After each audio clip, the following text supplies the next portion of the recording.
at all the places. Hi, welcome. Hi, how are you? Thanks for coming out. It's really Appreciate it. looking forward to meeting you. Well, thank you so much. Enjoying your book. Thank you very much. So that's why I love the show. Colonel Gore, my man. What's up? Good to see you, brother. Okay. Oh yeah, yeah. I will always be coming back. I see Michelle brought you back. Yeah, she did. Yeah. We are going to get started. Welcome, welcome, welcome.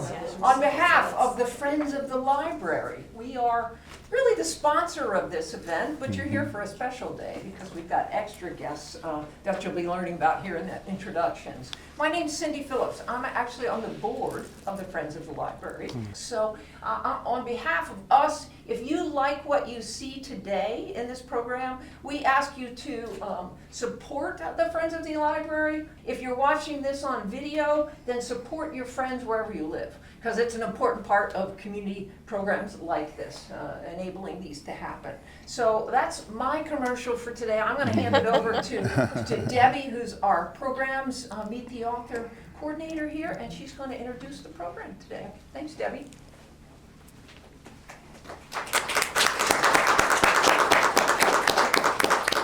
Good afternoon, I'm Debbie Humbertson, and I welcome you all to Harper Library in Southport, North Carolina. Our Meet the Author program is a favorite of our community, and I am pleased to welcome our special MTA guests, Mr. Otis Lee, his wife, Dr. Michelle Lee, and Mr. Tej Stouffer. So if you all can welcome them. I'll tell you a little bit about each one. Tej Stouffer is here in Southport for the first time, so welcome him. Yes. Creating something very special. He is the executive producer of Fascination Film Studio, which is a heritage and legacy documentary production company. Tej is producing a documentary about Otis Lee, and filming is happening right now. So we're all part of that. That's very exciting. We are fortunate to have Otis Lee and his wife, Dr. Michelle Lee, here for a second visit. If you were here for the first visit, it was something very special. Mr. Lee has worn many hats. He is a lawyer, a real estate investor, and an author. We are here today to learn more about his third book, I Was Born in the Forest. The book chronicles one of his passions. He would like to share the story, his visits, and the interesting people he has met along the way. I Was Born in the Forest is about the misunderstood history of Quilombos of Brazil. This history continues to unfold and is one to be followed. At this time, I would like to invite Tej Stouffer to come up to share more about Mr. Lee and this exciting project. Well, thank you, Debbie.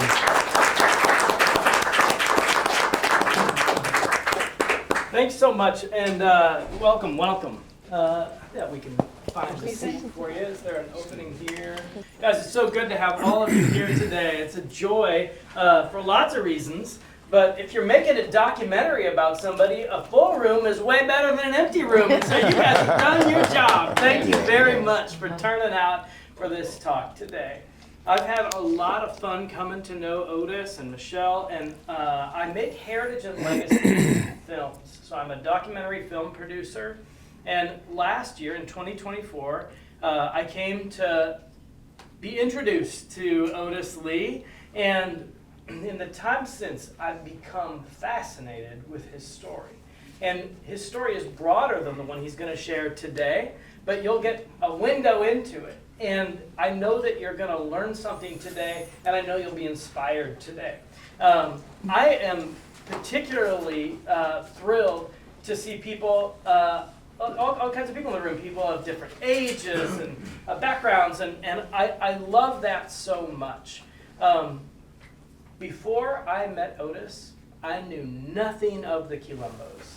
And now that I've been working on this film since 2004, I was when Otis like, just read the book. Would you just read the book? And I said, okay, I'll read the book. And then that resulted in me saying, you know what?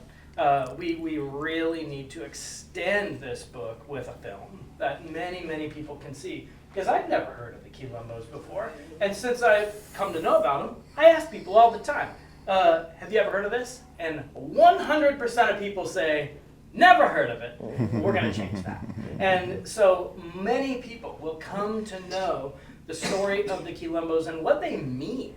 And so you're going to get to learn that today. And so I look forward to what Otis has to share with us, what Dr. Michelle Lee has to share with us, and to your questions. So I'm going to turn the floor over to Otis Lee, who has become essentially the de facto ambassador for the Quilombos of Brazil in the United States of America. Because they are not a sovereign nation, we don't actually have a U.S. ambassador to them. But if we did, his name would be Otis Lee.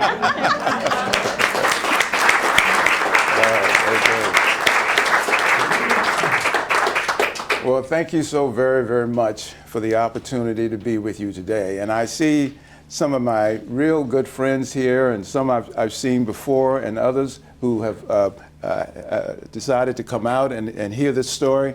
It's just absolutely great. So I want to start by thanking TIG for taking an interest in this subject.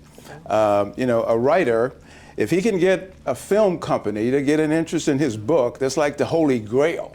And James Baldwin wrote about his journey, and one of the things he said was, if you can ever write a breakout book, then you can get started.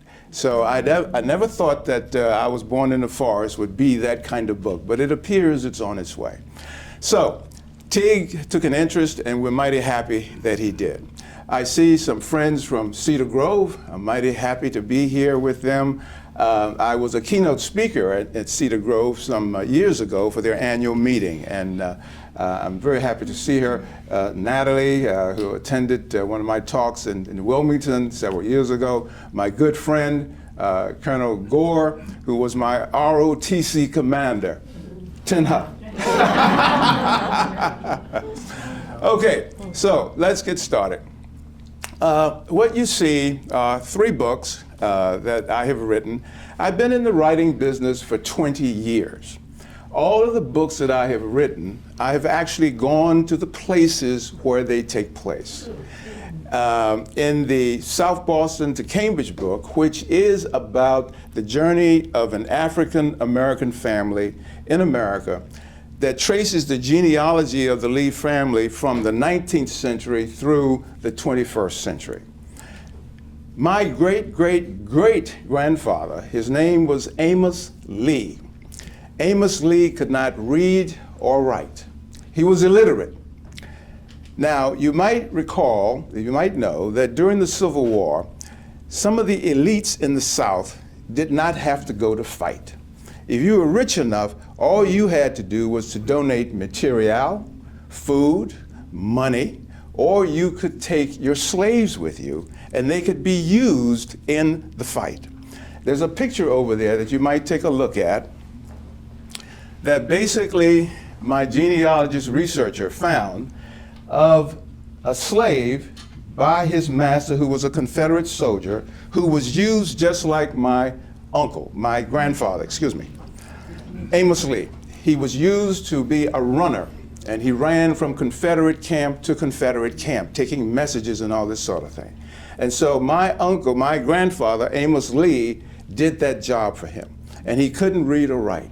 But generations later, from what he started, we have in our family people who not only can read or write, but they've become barristers of law in the UK. They have become PhDs in education and all that sort of thing. So from nothing has grown to be quite a lot. So from illiteracy to being literate is the journey. And it talks about an African American family. Now, you have to understand, John Hope Franklin, one of our noted historians, said that black people in this country have done well not because of America, but in spite of America. And so this is that journey. And so we're trying to make that because slowly erase the spite and let it be a confluence of opportunity for everyone.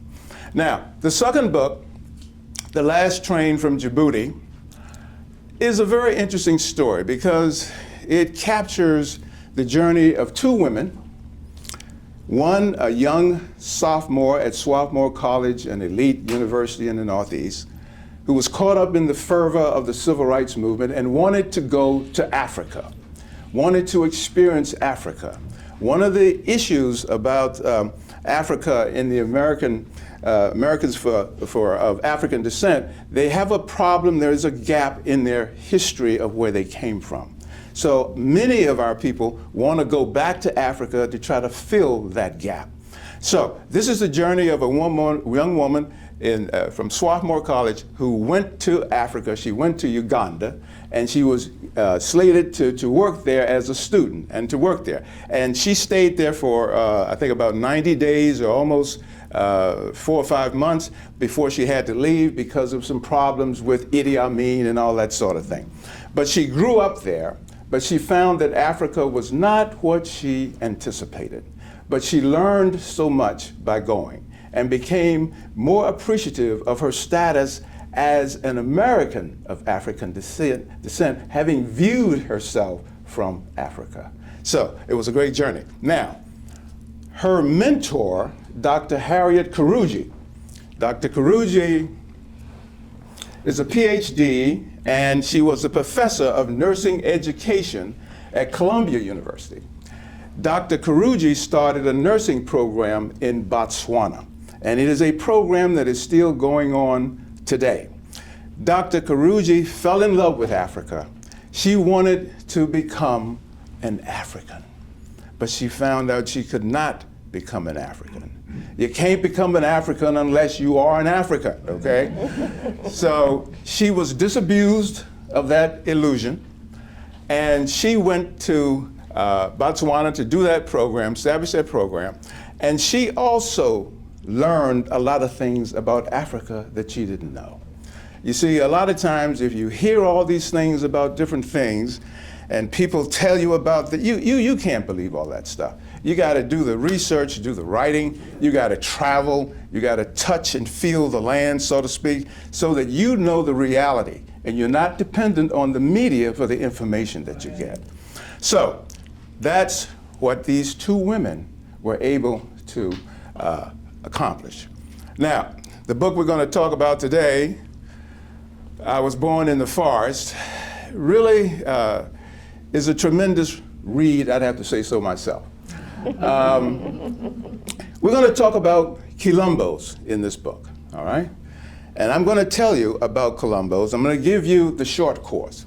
I used to teach at several universities, and so this is going to be Quilombo 101, okay? There's a lot to this subject, but I'm going to give you a good introduction to it today so that if you travel to Brazil in the future, make sure you visit the Quilombos to see what is really going on, not only with the indigenous people, but the Afro-Brazilians who came from Africa. Go ahead. Now, this is a mural painted by Eduardo Cobar. It's called The Five Ethnicities. Brazil is a multiracial society. They have quite a few racial populations that live in Brazil. It's like no place else in the world. They have the indigenous Indians, and you can see the headdress around. He's captured that. They have Africans. You can see the facial features of the African there. They have the whites. They have the Asians. And they have what are known as pardos. Pardos are miscegenated blacks or Africans who have been miscegenated with Indians and European whites. And they actually are 92 million of their population. The population of Brazil is 218 million. 92 million are pardos. 20 million are blacks, okay? And the rest are European whites and some Asians. So you can see that he's a very famous muralist, and this mural really captured my attention. I saw this in Rio de Janeiro, and I just fell in love with it, so I wanted to share that with you. Go ahead. Now, this is a picture that is a painting that is on display at the African American Museum in Rio de Janeiro. It shows Africans having a moment of levity here. In the back is what we call an ingenio, which is a slave estate plantation. So they're having a little respite here, trying to perhaps get away from some of the problems of the day. And you can see these Africans are doing a particular dance. And we're going to talk about a dance that's called capoeira. Capoeira is a martial arts dance that the Africans invented in order to get their stress out. And we're going to show you a picture of that. And it is actually still practiced today. Capoeira, it's called. So this is a joyous moment in a very tough time. Okay. Our theme for today are 3 nouns, and we're going to talk about how these nouns interact with the Quilombo. We're talking about land, identity, and culture. These 3 elements, these 3 nouns, are what life is all about, if you think about it. The land that you have, your homes, this is what you have striven for all your lives, is to have your land. You know how important it is for you to have a deed, to own your property, okay? The Quilombos, the Quilombolas, which are the descendants, they're fighting for land. The land is everything. Will Rogers said, they ain't making no more land. Okay, so you got to get a piece while you can, all right? So that's why the land is so important. The next element is identity.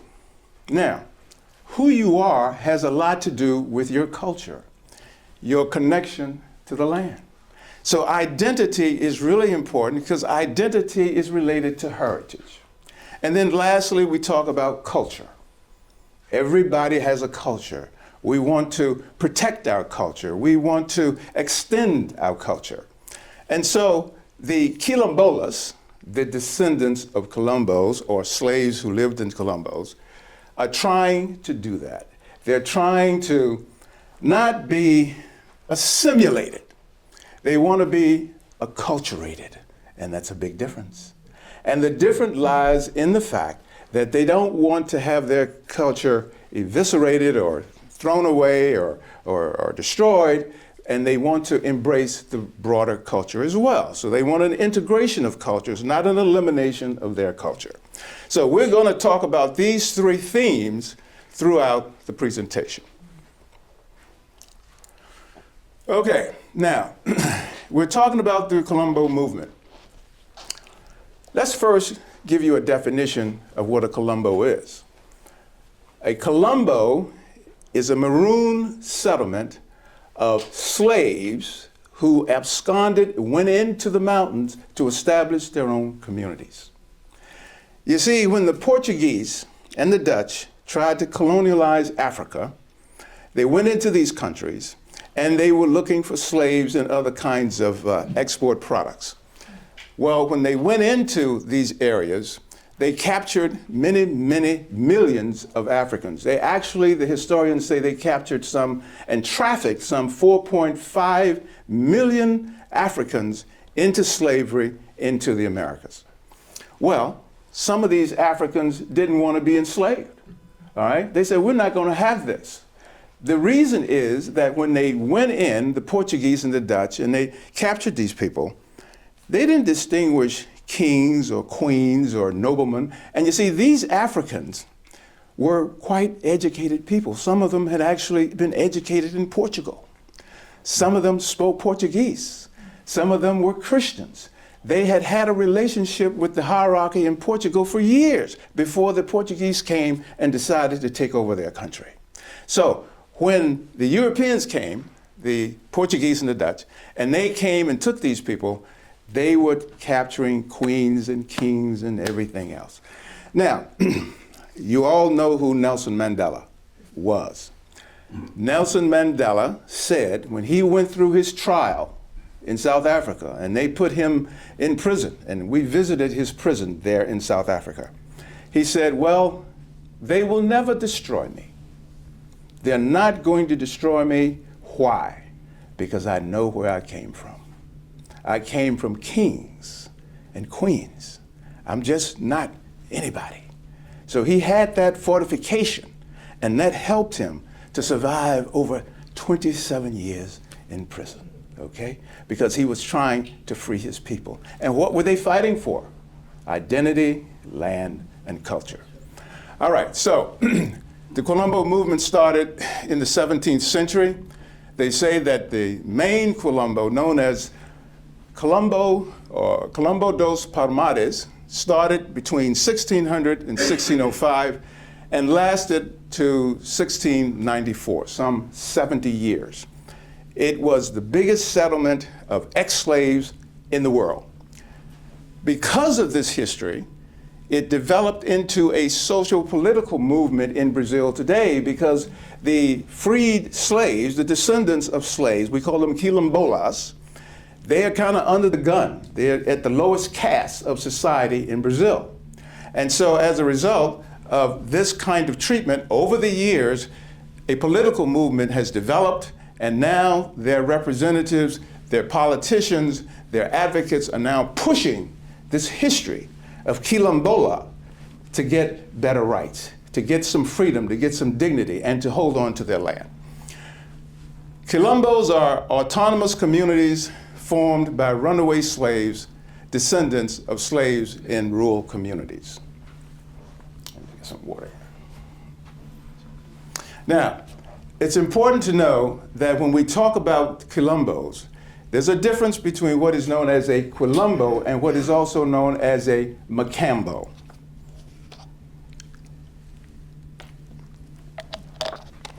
I'll wet my whistle here. All right, so basically, the Quilombo really is a large settlement of villages.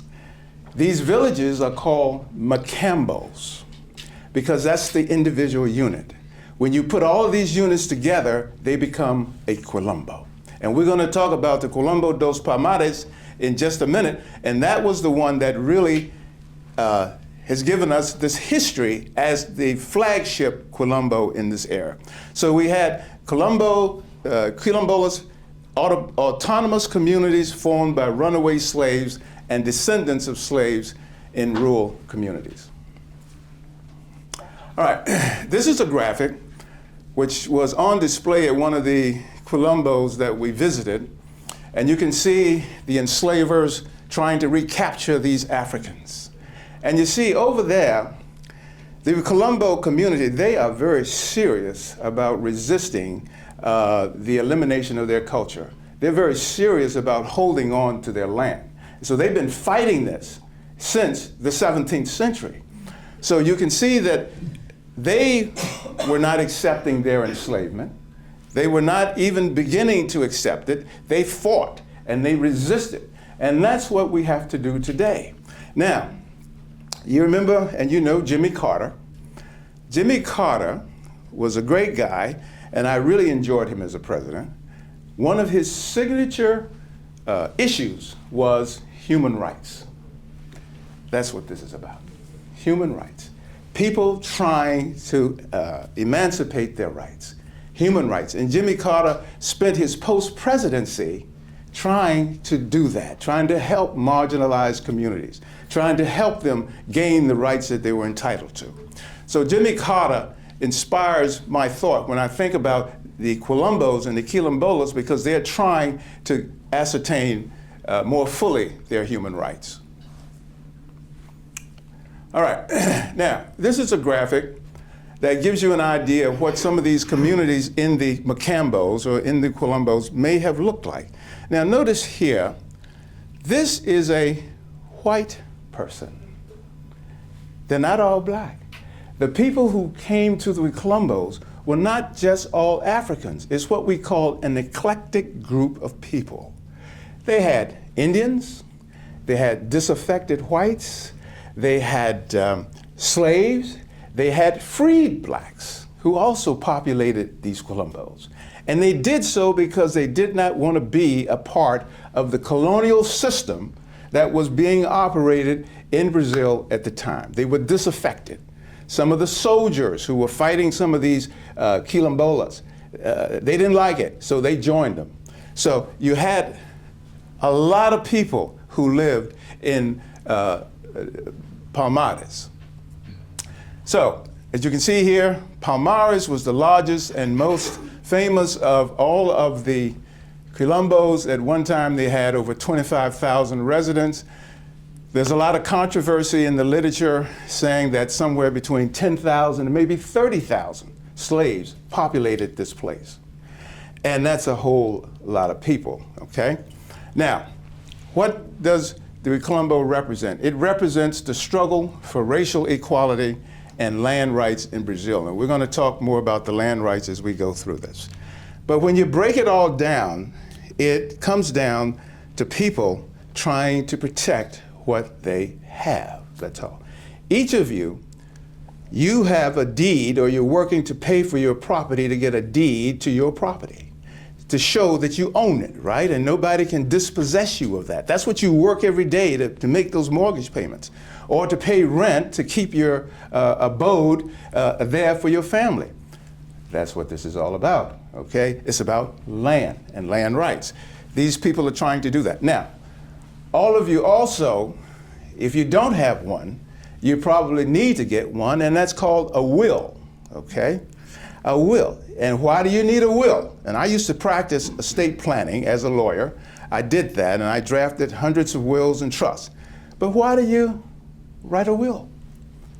Because you're trying to transfer what you have worked for to your loved ones, okay? You're trying to transfer it to your children, to your relatives. Teague was telling me about some of his neighbors in Iowa, the farmers, and they're very, very concerned about being able to transfer their farms to their sons and daughters and so forth and so on. And a lot of the community may not be supportive of it, and then sometimes they are. So, same thing. These people are trying to transfer their wealth in culture and land to their descendants. So we're talking about wills, we're talking about land, we're talking about identity, and we're talking about freedom and equality. So basically, this is what the struggle is represented in: racial equality and land rights in Brazil. Now, the research shows that there are some 6,000 of these communities all over Brazil. 6,000 of these communities, all started by the original slaves who absconded to the hills and the mountains and started these communities. So they have populated. And see, what happened is, when slavery came to an end, abolished in 1888, the slaves had nowhere to go. They stayed on the land where they were enslaved. Some of them went into the forests and into mountains that were uninhabited, and they stayed there. Why? Because they were excluded from the main society of Brazil. So they had to have somewhere to live, they had to eke out an existence, so they stayed on the land. And that is the issue today. They stayed on the land, so they feel they're entitled to the land. Because when they stayed on the land was not owned by any particular landowner. The government of Portugal, because of its colonialization of that country, legally had title to the land, but they didn't know where the land was, where these people were. They were up in the mountains somewhere, okay? But these Africans knew where they lived, and so they had their communities and they stayed there. All right, so over 6,000 of these communities, and guess what? They occupy or have a claim to almost 1/3 of the landmass in Brazil. That's amazing. 1/3 of the landmass in Brazil. Brazil has approximately 3.3 million square miles of land. Palmares, at the time of its height, occupied 6,300 square miles. Over 16 million quilombolas live in these Quilombos. Brazil has 218 million people approximately. 16 million of those folks, that's a lot of folks, occupy these Quilombos.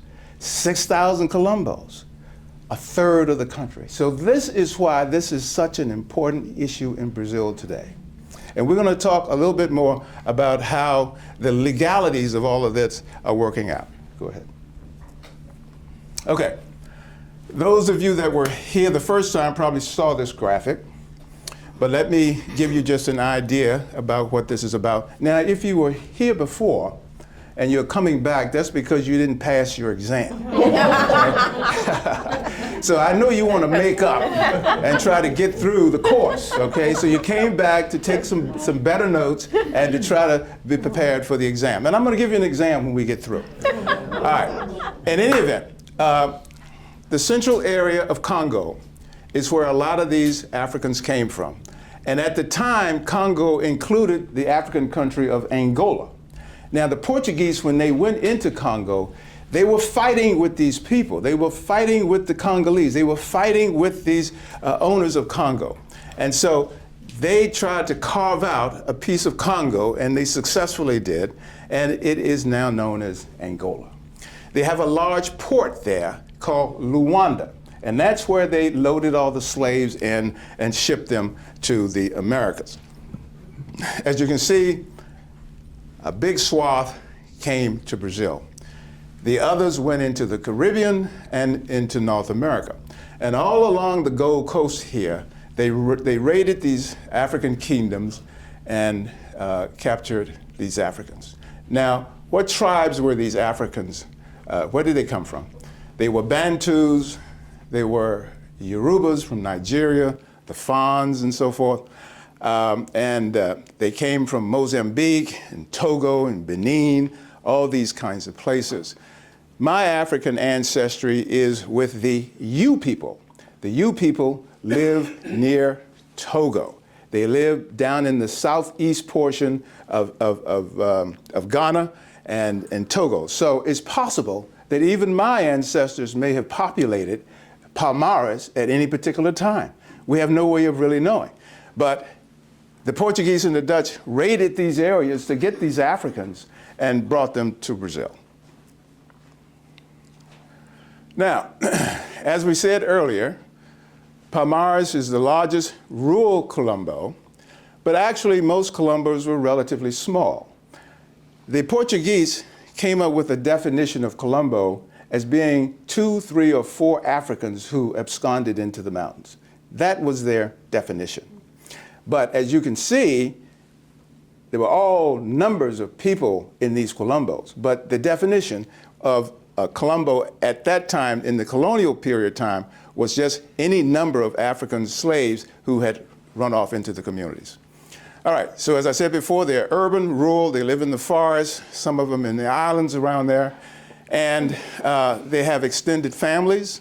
And of course, the land that they potentially have a claim to is over 4.4 million acres. And this is an interesting tidbit here. Of the 6,000 Quilombos that exist today, only about 250 have gained titles to their land. 250. And of that 250, only 8 have gotten deeds to their land of the entire territory that they occupied, okay? And we're going to talk a little bit about that. So, 6,000 Quilombos, only 250 have gotten that precious deed. Go ahead. All right, this is a graphic that gives you an idea so that you can get a sense of the breadth and width of the Quilombo dos Palmares. It started up here in the northeast, up in a state called Alagoas, and extended down to the northern central portion of Brazil, down in Bahia. You've probably heard of Bahia. If you haven't gone, you need to go.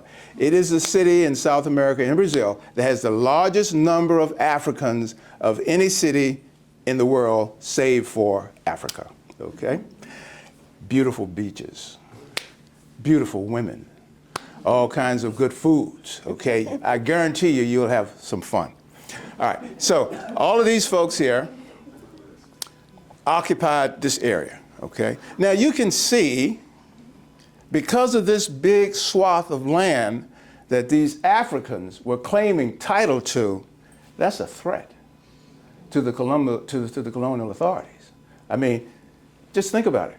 You bring these Africans, people you call barbarians, they were not of your equal, and you bring them and you enslave them.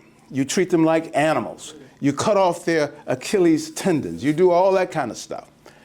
And they have the courage to try to establish their own community in South America.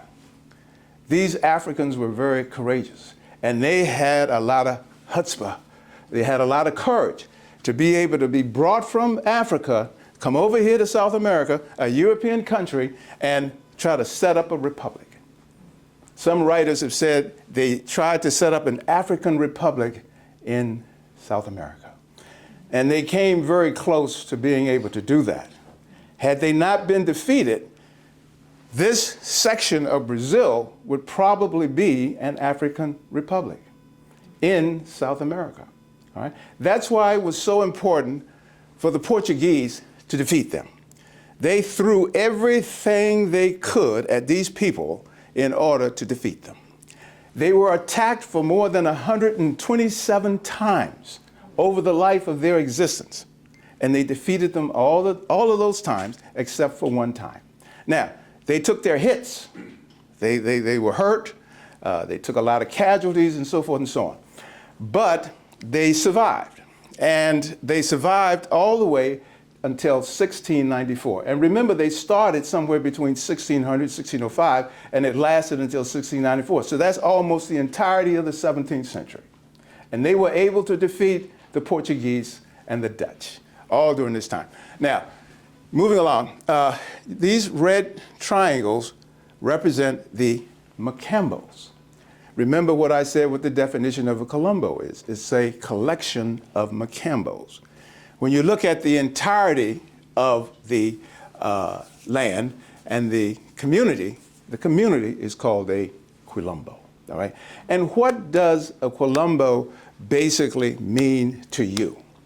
It means freedom, resistance, equality, and protection of your culture and your land. And everybody in this room is in love with those concepts, because that's what you're living for, to protect what you go to work for every day, to try to transfer over to your loved ones, we call them descendants, what you've worked for, and you want to protect your culture. If you're from Ireland, if you're from England, if you're from Scotland, we were in Norway. My wife comes from the Sami people. I thought she was pure African, but but she is part Norwegian. So we took a trip up there to try to find some of her people, and we did. So you see, culture, this is what I'm saying. It's all about protecting your, everybody is trying to protect their culture. That's what these Quilombolas are trying to do. They want to hold on to their African culture, just like you might want to hold on to your European culture. Go ahead. All right, this gives you the symbol of the resistance, the résistance. In the early 1900s, the process of gaining recognition for Quilombo's began. And as the graph says, this is a social movement, and that social movement really got started in the 1970s. Now, very quick little synopsis here. Brazil was under a military government for 21 years, from 1964 to 1985. And during that period, the military ran Brazil. They were not a democracy. Now, when the military government ended in 1985, what happened was all of this pent-up emotion, all of this pent-up fight that had been going on began to burst out. And the black movement then made its move to get the government to begin to acknowledge the Quilombos and their contribution. So the authorities in Brazil put together what is known as a constituent assembly. A constituent assembly is a group of senators and representatives who assemble to write a constitution. Just like the writing of the American Constitution, right? All of the states sent representatives. These were noblemen, senators of their states, and so forth. So in 1987 and 1988, when this process was unfolding, the black movement was able to lobby these constituent assembly members and get them to adopt Article 68. Now, Article 68. Article 68 is a provision in the Brazilian Constitution that recognizes for the first time in Brazilian history the existence of Quilombos. Recognizes for the first time in Brazilian history the contribution of Africans who helped to build Brazil, okay? Because up to that time, they were marginalized. They treated them like they didn't even exist. But these are the folks who helped to build Brazil. So, 1988, a new constitution is written, and we call it the transitional constitution because they were transitioning from military rule to democracy. So at that time, in 1988, when this happened, Article 68 was adopted, and at that time, for the first time in Brazilian history, they recognized these rights.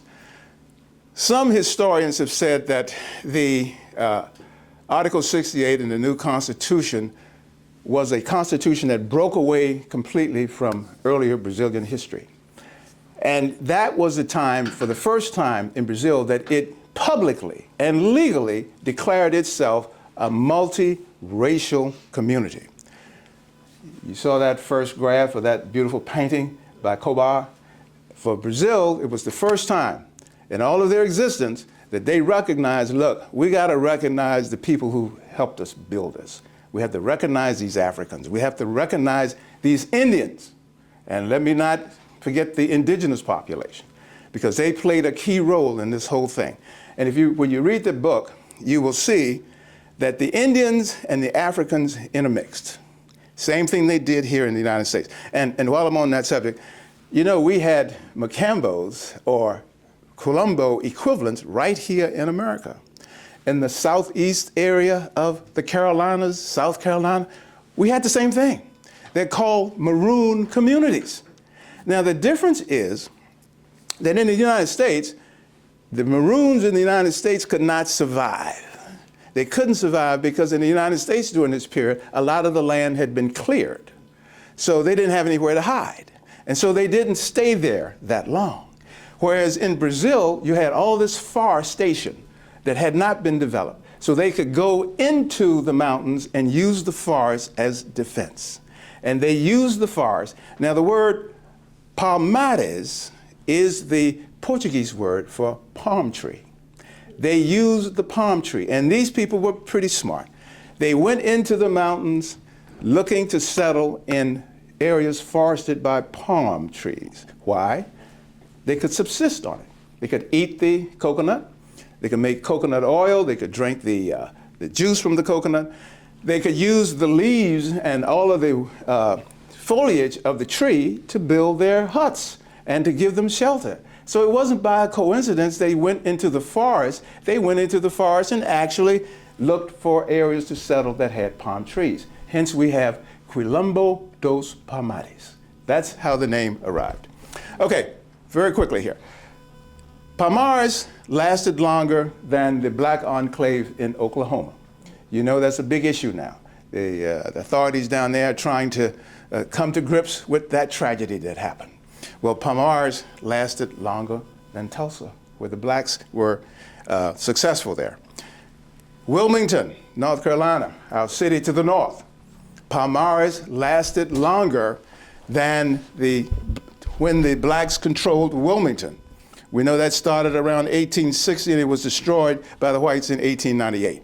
All right? So Palmares, and it's my theory that Palmares and the Quilombos are really the forerunners of black towns. Because for the first time, when these Africans were brought over to the Americas, it became obvious that they could not live under the oppression that they were subjected to. So they established their own communities. And if you look at the underpinning for a lot of black towns and black cities, is because people of a common feather sometimes like to live together. So they came together, okay? And they incorporated themselves and they made a life for themselves. Go ahead. All right, this is a graphic that shows you how one of the Macambos may have looked. Look around the perimeter. These are called palisades. They are trees that have been cut and sharpened at the top, put together with ligaments and so forth, and they build kind of a fort. In the center is where the government usually would be. They would have their court or their legal system, they would have their churches and so forth and so on. And the other little areas where you see the villages, the adobe huts and so forth, are where the people resided. So that's a classic example how one Macambo may have looked. Palmares was in the interior of Alagoas. It's a very big state in the northeast. And as we said earlier, it lasted for almost 100 years. And they had anywhere from 9 to 11 Macambos. You see that word again, Macambos. And what are the historians calling this? A Neo-African kingdom. Neo meaning new. Okay? These folks were coming over here to establish an African kingdom in the Americas. They had the, I don't want to use a big word, but they had the bravery to do that. To be able to come over here enslaved, not having a thing, but to try to establish their community. That's, to me, that's extremely significant. It takes a lot of courage to do that. All right, now, Palmares was bigger than the state of Vermont, Hawaii, Connecticut, Delaware, some say even Massachusetts. Some say that Palmares was even larger than the country of Portugal at one time.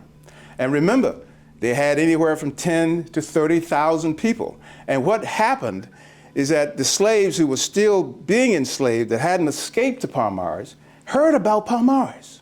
And so they wanted to go to Palmares. So that's why it was such a big issue with the slaveholders. They had to destroy this because it was destroying the slave economy. They couldn't have a panacea for these slaves existing in their midst when they're trying to enslave these people. Okay? So it was a gravitational kind of thing. So Palmares was a lightning rod. It was a big threat.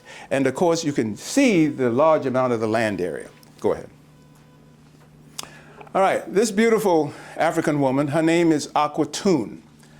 Aquatoun is sometimes known as the mother of Palmares. She was the mother of Ganga Zuma. Ganga Zuma was the leader of Palmares for a very, very long time. He led his people through many of these battles with the Dutch and the Portuguese, and he was able to do it for a long time successfully, so he kept his people safe. She also is the grandmother of the hero of our talk, Zumbi. Zumbi has an interesting story. I'm not going to give you the whole story because you have to read the book and we don't have time to do all that. But Zumbi was a special kind of guy. He was raised by a Catholic priest in a town near the coast. And Zumbi was trained in Latin. He was trained in Portuguese. He could read, he could write. But after he got of age, he decided to go to Palmares. He learned about it. He didn't know it, but Ganga Zuma was his relative, okay? So when he got there, with the background that he had, he immediately was kind of given a promotion, okay? He was given rank in this community because he had the information, he had the knowledge. He had lived with the Portuguese. He knew some of their thinking. So when he joined his uncle, Ganga Zuma, in Palmares, he immediately was given a position of leadership. All right, so basically here, as it says here, Quilombos dos Palmares, the most significant and enduring symbol of resistance against slavery in Brazil. Now, Aquatoun came from royalty in Congo, okay? She was the daughter of a Congolese king.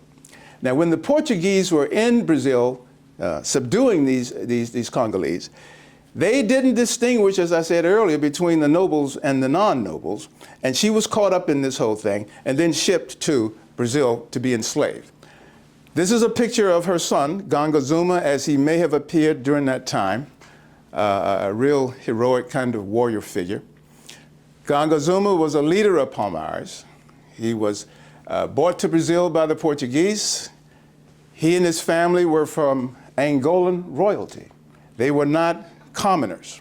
And he led Palmares for a substantial period of time. Now, as in all good stories, they all come to an end. Things don't always work out. In 1678, Ganga Zuma tired of the fight. He was tired of fighting these people. And remember, I said that Palmares was attacked by the Dutch and the Portuguese almost 125, 27 times. They were tired because all they had to do was all the time preparing for fights. They had to fight, and then they had to rebuild, and they had to fight, and they had to try to keep their crops going. You just think about all that would be required if you had to prepare for battle, not knowing when the battle was going to come, but you knew it was going to come, and you had to constantly keep at the ready, okay? So he was tired of that. He wanted to bring peace to his people, and so he entered into an agreement in 1678 with the Portuguese for the purpose of settling the dispute. The Portuguese could not defeat these people, so they were amenable to the suggestion that let's reach a treaty, okay, let's settle this.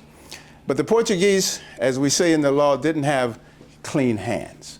They just wanted to disarm these people, get them to move closer to where they could be subjugated, and so forth.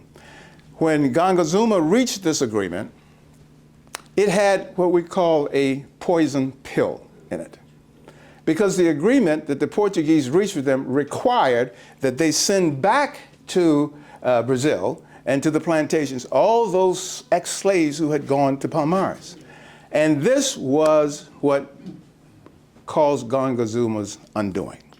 Because his leaders, you saw all of the graph of the Macambos and all the people there, each one of those guys, each one of those villages had a leader, okay? And they all assembled at the capital of Palmares, known as Macacos, and they met. And so when Ganga Zuma brought this agreement back, like to a Congress, and say, look, this is what I've negotiated, I think it's a good deal for you. We ought to take this, and we can maybe live in peace, and we can probably prosper and not have to worry about fighting the Portuguese for the rest of our lives. But it was a subterfuge. It was not real, okay? So some of the Pomeranians went with Ganga Zuma when they executed the agreement, and they moved, and the others stayed. So we had Palmares was then split in two. We had the old Palmares and the new Palmares. And so those that went with Ganga Zuma in the new Palmares moved to an area that was closer to the authorities in Brazil, and they were able to get to them. And the Portuguese, after Ganga Zuma was killed, said that, all right, you killed the guy who negotiated this agreement. That's a breach of the agreement. The agreement is no longer in effect, and what did they do? They killed them. They slaughtered them, okay? So all that was left were the ones who stayed in the old Palmares, and they were led by Zumbi. And Zumbi was able to keep them alive and keep them going until the end of their existence in 1694. This is a picture of a sculpture of Zumbi in fighting mode. He was quite a charismatic figure. This statue is on display in the African American Museum in Sao Paulo. And they have a tremendous African American museum there, one of the best in the world. So Zumbi was the leader of Palmares after Ganga Zuma's death. He fought against the dismantling of Palmares. His leadership was marked by continuous resistance. So you ask yourself, well, what does the Quilombo mean to me? How do I relate to the Quilombo? All right? How do I relate? How does my situation relate to the struggle of the Quilombos? You are fighting for resistance to keep your property. You're fighting to keep your inheritance. You're fighting to keep your culture. You're all, to some extent, members of the Quilombo. You just have to recognize that because we're all fighting for the same thing. All right? We're fighting for those land, identity, and culture. Go ahead. All right. This is another young lady, a very handsome woman. Her name is Dandara. Dandara was Zumbi's wife. Zumbi had several children by her, but she was, as Tammy Wynette said, standing by her man. Okay? So she helped him fight. She organized a military group of women who helped the men fight. And she was a great lover of capoeira. And we're going to show you what that looks like. So she was right there. And she was one of the counselors to her husband who helped him to make the decision to overthrow Gongazuma because of this ill-begotten agreement. So she was a very, very important figure in the history of Palmares. All right, this is a photograph of Palmares Memorial Park up in outside of Alagoas in northeastern Portugal. We were there just a few months ago, and you can go into a lot of the huts and things like that that are replicas of how it actually was. And so all of this ensued from the 1988 Constitution, when for the first time Brazil decided to acknowledge these people and their contribution. So they built a memorial park to memorialize it. This is an example of one of the buildings there on the grounds. So the Afro-Brazilian peasants, the poor folks who are quilombolas, who are on these properties, but now they're not all poor and destitute. We're going to show you that.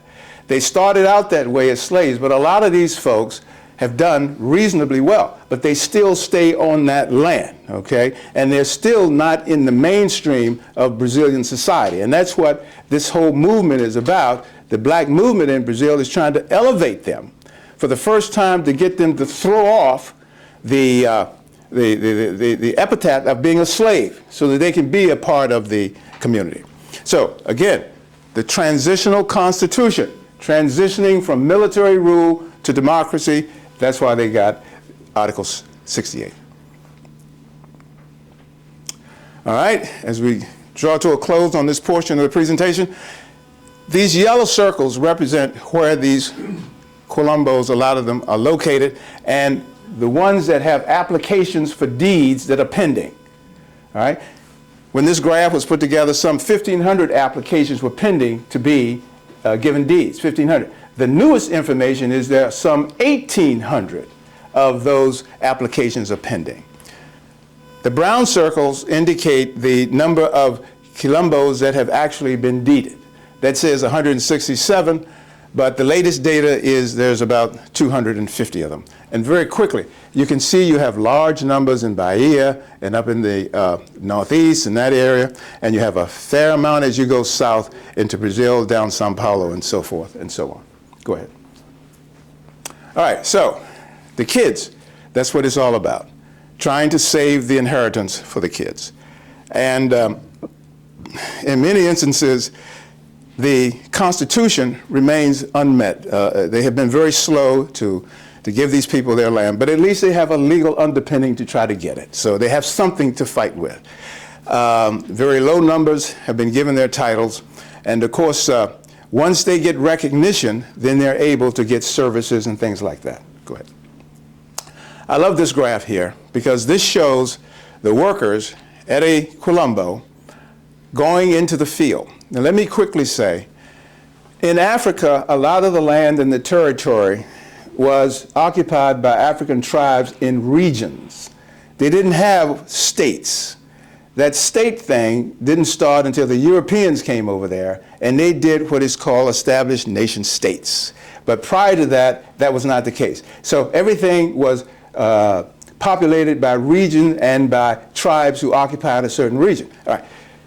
The Quilombos, because they have this land in certain regions, when the government decides to give them their deed after they meet the requirements, they don't give the deed to any individual.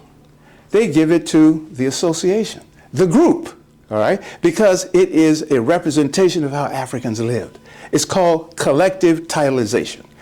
Collective title. No one person gets the deed goes to the group, and then all the members of the group have legal rights to be in that land. And they work the land together, they share the fruits of the land, so nobody's ever hungry all the time, nobody is without a place to stay, so they have that. And someone was asking me the other day, well, what about crime?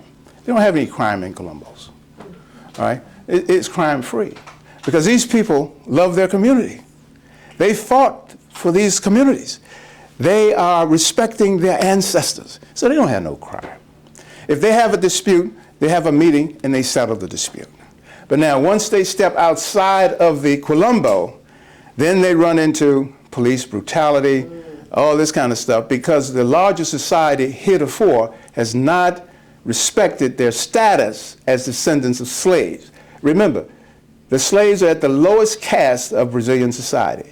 The 1968 Constitution attempted to elevate that, give them recognition for their land, and so forth. Go ahead. All right, this is a joyous moment here, very joyful. You can see this paper here. He's got his deed, his group, so it's a happy, happy time. As the graph says, it took over 100 years after the abolition of slavery for the Brazilian state to allow these people to claim their land. 100 years. And it still ain't happening, but at least has started in earnest. The land entitlement process, when you pass a law, the law, before it becomes directly applicable to the people, it has to go through a series of reviews and analyzations and so forth, and the government has to put forth regulations of how this law is going to be implemented and so forth. And the people who fight the Quilombolas, the conservatives, they don't want this. So they file lawsuits.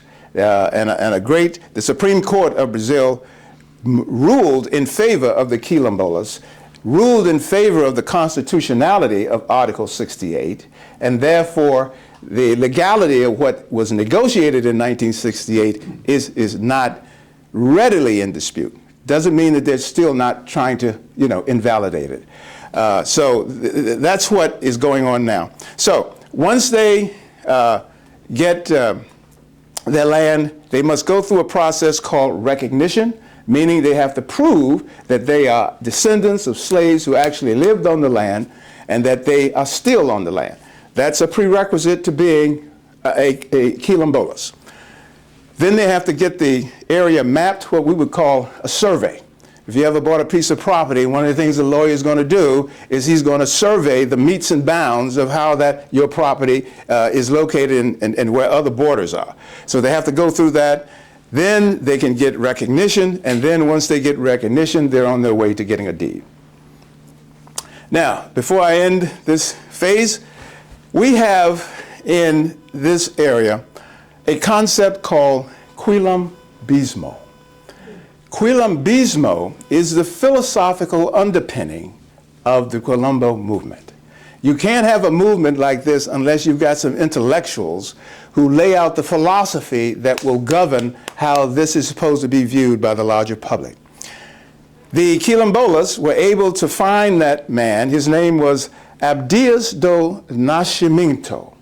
Nascimento was one of the few black members of the House of Deputies in Brazil during this time. Nascimento had to be exiled because of his advocacy for Quilombos. He had to leave Brazil. And this was during the military period, up until starting before in the 1970s when the military was running the place. He had to leave there, and he came to the United States. And he took a professorship at the Southern University of New York. And while there, he supported all kinds of freedom struggles going on, even the Afro-American freedom struggle. But he came up with the ideological underpinning for the Quilombos. He would be equivalent to a W.E.B. Du Bois and some of his ilk, and some of the other Africans who were key in the developing freedom for Africans in the colonial period, Jomo Kenyatta, Kwame Nkrumah, and so forth. Now, one of my African heroes, Leopold Sedar Senghor, came up with the concept of negritude. Now, we talked about culture. That's what this is all about. Negritude is the philosophy of blackness that basically says, hey, we want to enjoy the benefits of the European culture. They've achieved a lot. We want to incorporate, we can learn from them. So we want to incorporate that into our culture. But we don't want our own culture subsumed by that incorporation.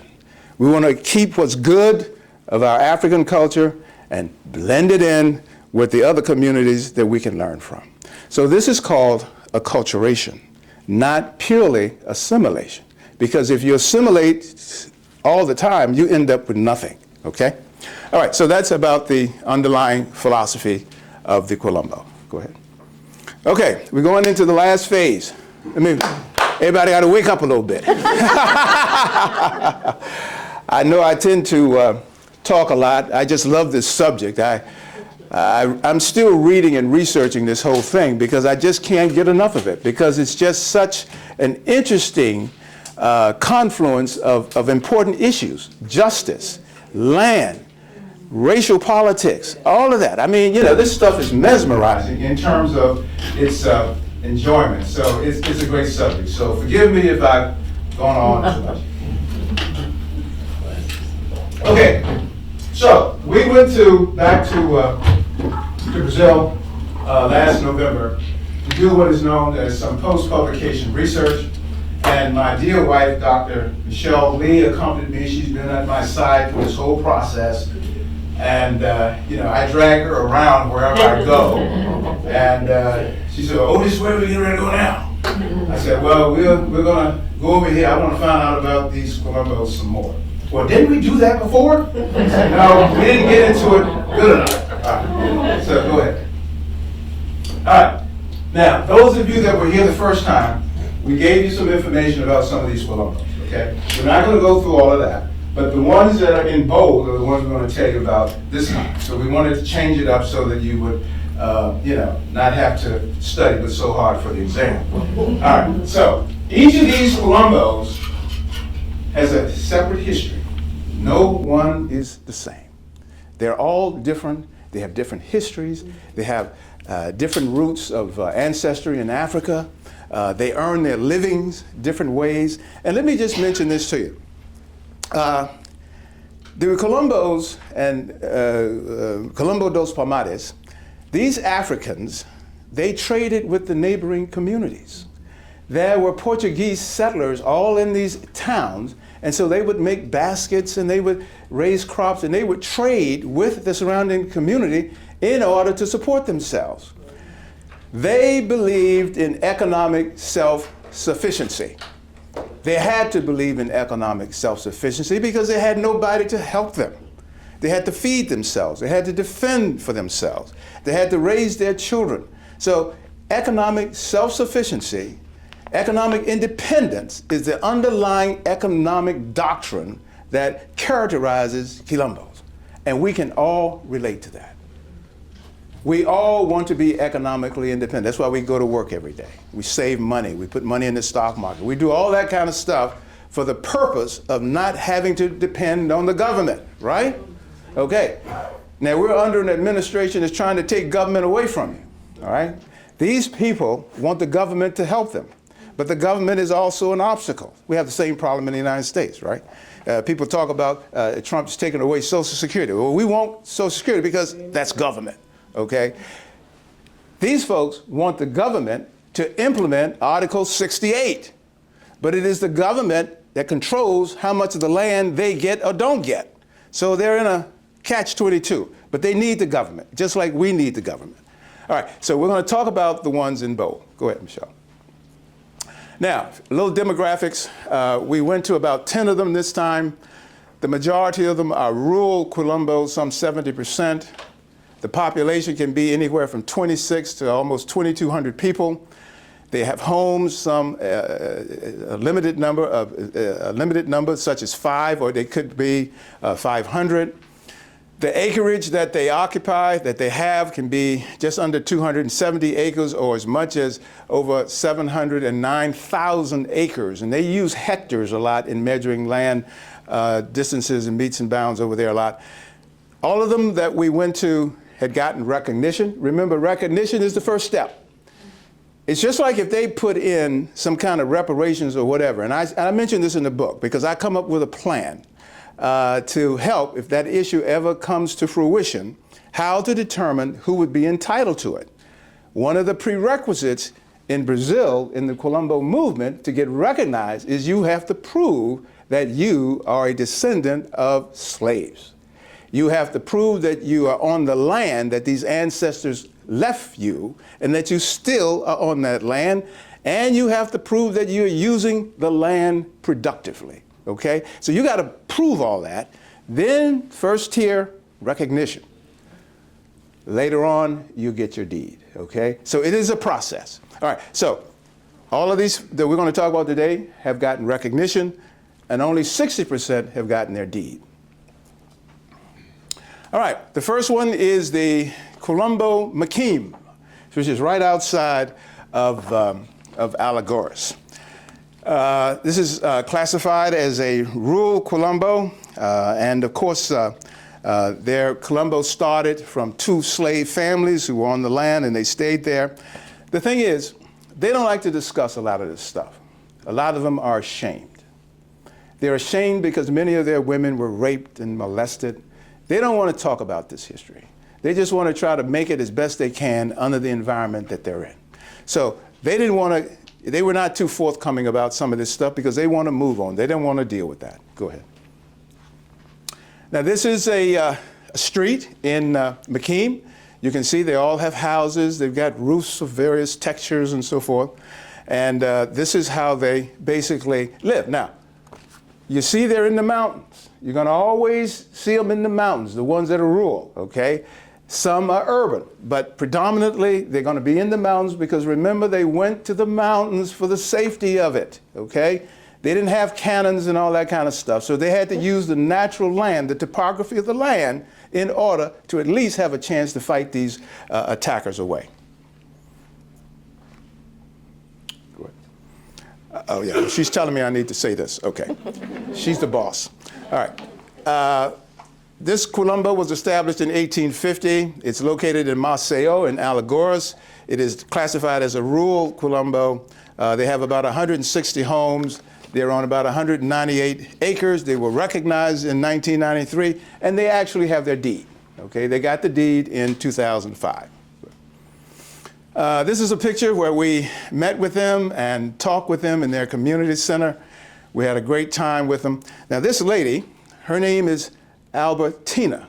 Albertina is the leader of this community. Now, one other interesting fact about Quilombos, a lot of the women led these communities.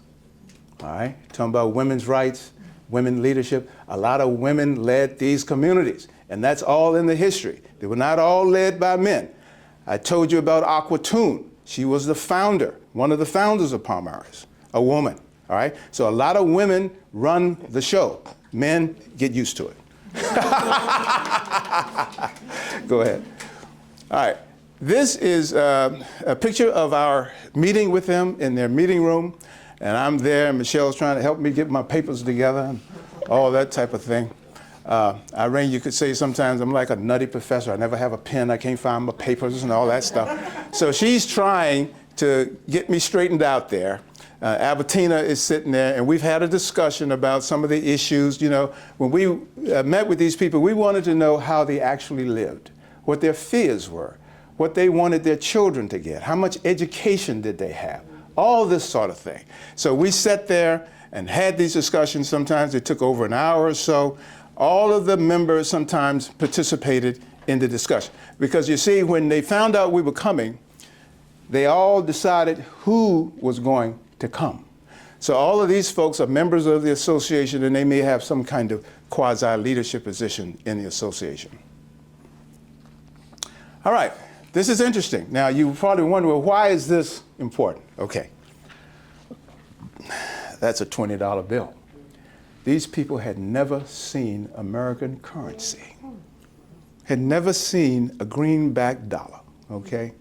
We bought some souvenirs from them, tried to pay with it with American currency. They didn't want to accept that because they didn't know what that was. They didn't know what value it had, okay? We were like blown away because of that. But Albertina was so surprised. I said, well, we got to memorialize this. So we took a picture with her receiving her first dollars in American currency. That's a $20 bill. So that's why that's there.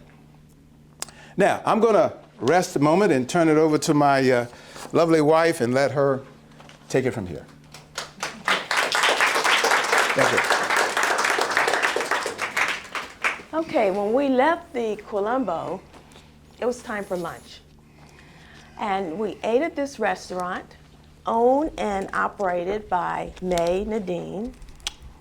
May was born in Quilombo territory. She's a living heritage of Afro-Brazilian culture. She was called to sacred cooking before the age of 15.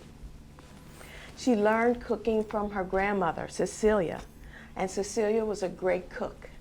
And Cecilia had over 114 grandchildren, so a huge family. May is noted for her allegorious cuisine. And these are the words of May. I am proud to be a Brazilian woman, a black woman, and a cook. Food is for the body, soul, and resistance. The kitchen is where everything is born. I am a mother, a resistance, and Zumbi's daughter. We are the kids from the kings and the queens who have been enslaved. We dream with freedom in all of its senses. These are the words of May. And while we were there, we had a chance to eat some of her delicious, delicious food, and some of her recipes were from her grandmother, Cecilia.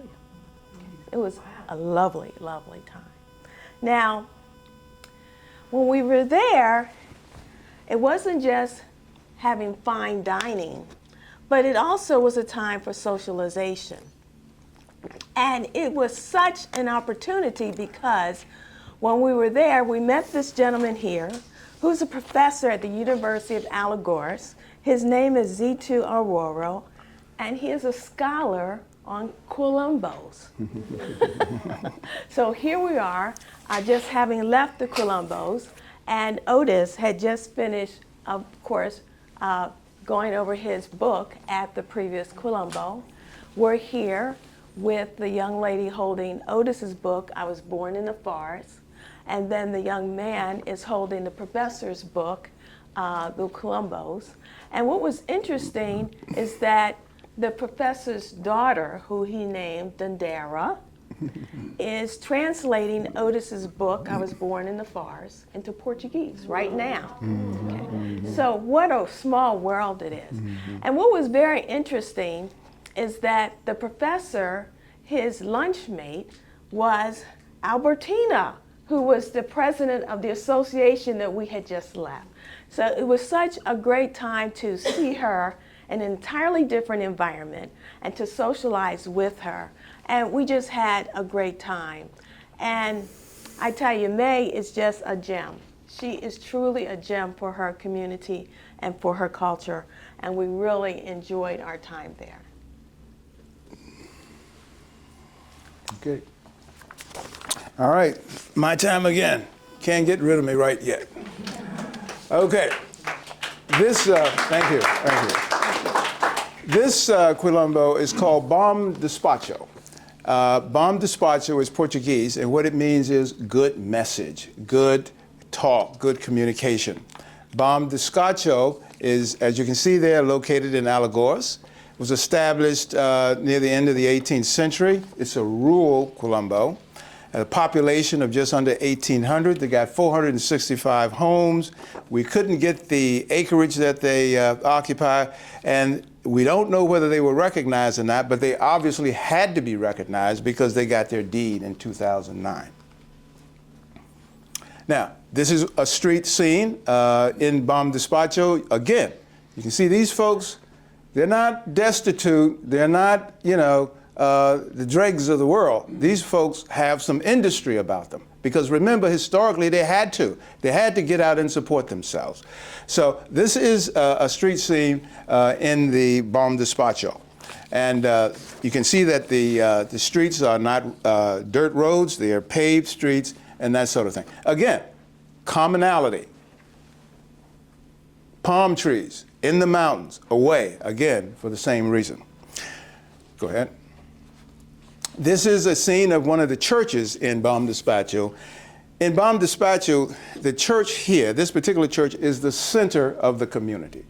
Most of them are Catholics, and of course, they have all kinds of iconography in their church, and they're very proud of their church. And they trace their families and their ancestors directly to slaves. That's how they were able to get the recognition and go on and get their deeds. Now, how do they earn a living? They work sugar cane. All right, sugar was a big industry in Brazil. They also work in tourism. They work in the local cities as waiters and waitresses and all that sort of thing. And most of them are Catholics.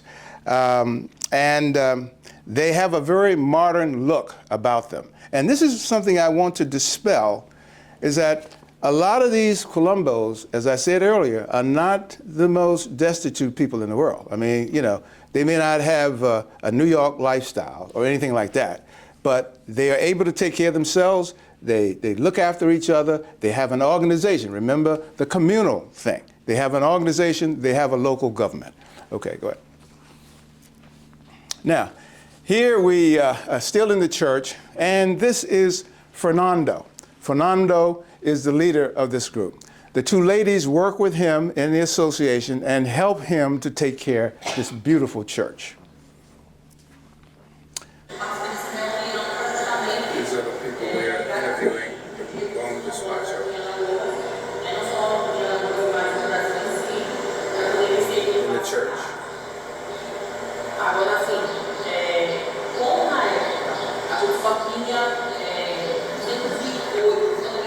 Now, you can't understand him. I understand that. He's speaking in Portuguese.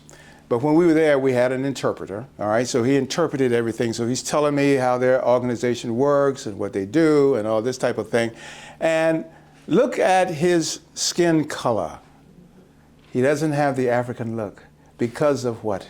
Miscegenation, all right?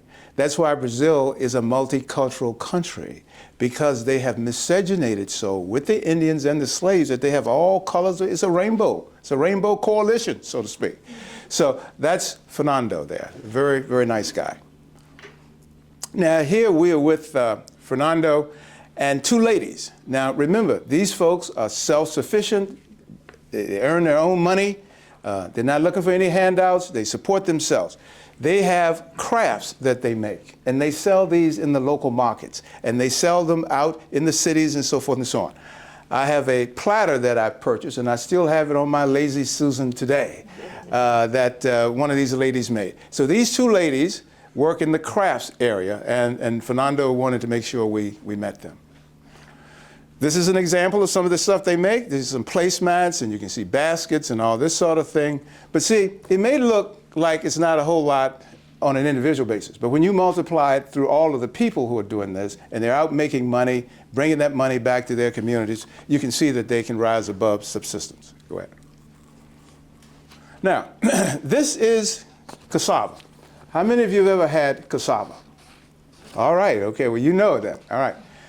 Cassava is a food product that was very popular during the colonial period. It was a sustaining food for the indigenous Indians and for the Africans.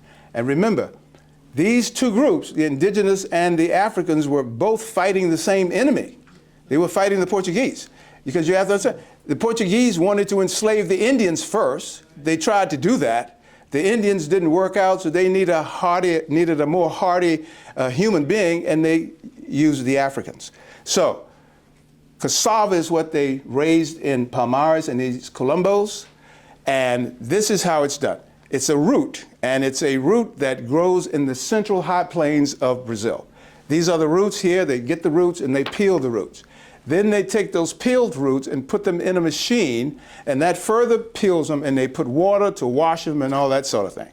After they do that, they put it in a press. And that press makes big bags, like bags of flour, that type of thing, a 20-pound bag, 10-pound bag.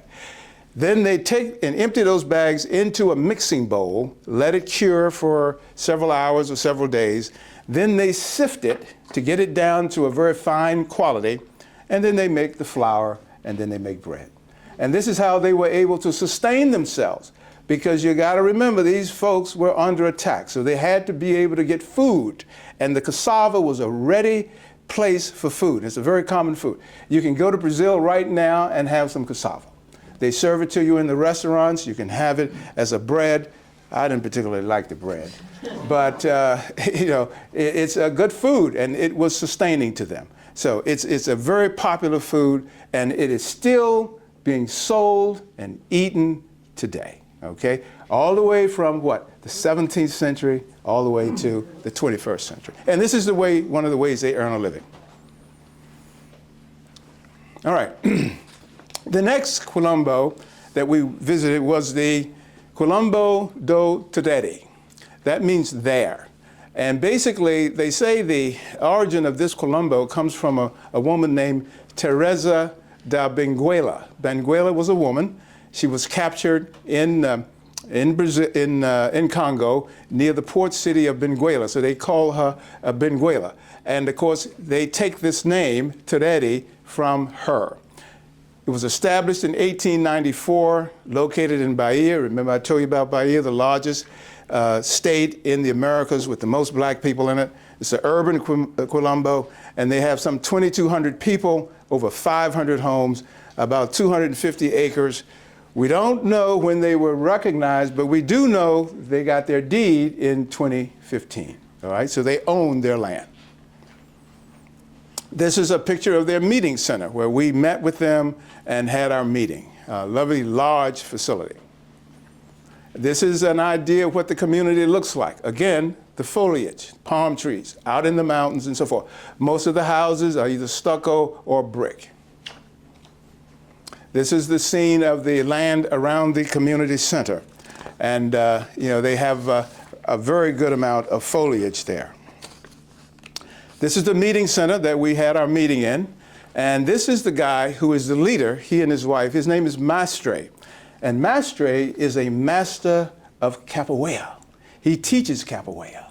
And so that's what he does to earn a living, along with some other things, and this is where we met them. This is Mastre with his wife, Barbara. She's his second wife. And she has helped him run the association. I think she's a teacher, and she's also a very good cook. She cooked for us. Yes, ma'am. The design in the floor, is that a game or part of the dance? Or? It's probably a part of the capoeira dance area, because this is where they teach it, and that's where Mastre teaches his students. Go ahead. Again, the foliage, you can see the same thing. Centuries later, they're still doing the same thing, living in the same community. All right, I'm here with Mastre, and this is a young piece of breadfruit. How many of you had breadfruit? All right, so they've got trees growing breadfruit in the back of their villages and things. And they take that breadfruit and take it to the market and they sell it, okay? So in this area, they've got breadfruit that's in a young stage of growth. Now, the next one is the Quilombo Kafunda Astrogilda. Now, what does the word Kafunda mean? It is a term that means a special language. You see, when the slaves were under attack and being enslaved, the slave owners would put informers in their midst. They would have people who would rat them out, so to speak, tell about their plans. So, being ingenious as they were, they developed a language. It's called Kafunda. And so they were able to communicate, and by communicating, conceal what they were trying to do. This group decided to name their name Kafunda, Astrogilda. And that's the name of one of the leaders' mother, Astrogilda. Now, this Quilombo has a very nice story. They're located in what is known as the Vajam Grande, which means a very large state park. And they have had a lot of problems, but they're working it through. It was established in 1824. They're right outside of Rio. We had to travel about an hour or more to get there. Just under 1,900 people, homes, 40 to 50 homes. The acreage is between 1,000 and 1,200. They were recognized in 2014, but they don't have a deed. This is another political issue with Quilombos. The land that these Quilombolas occupy is precious land. okay? And the state has an interest in keeping that land. They do not want these quilombolas to have all this property. This is a state park, located White Rock State Park, one of the biggest parks in Brazil. And the Quilombos lay claim to it, okay? Remember, I said there are over 16 million of these folks who have a claim against 1/3 of the landmass of Brazil. This is one of them. And look at that view. This is a spring. This is where you can go swimming. I took a swimsuit to see if I could get in, but I was a little too hesitant, so I didn't do it. My swimming skills might not have held up too good. But in any event, this is their creek, their land, and they swim there. And of course, they've got and you see, they've got these communities all up in these mountains here, okay? There are people that live up there. Part of the main campus is below the mountains, but the mountains still house some of their members. Go ahead. All right, this is interesting.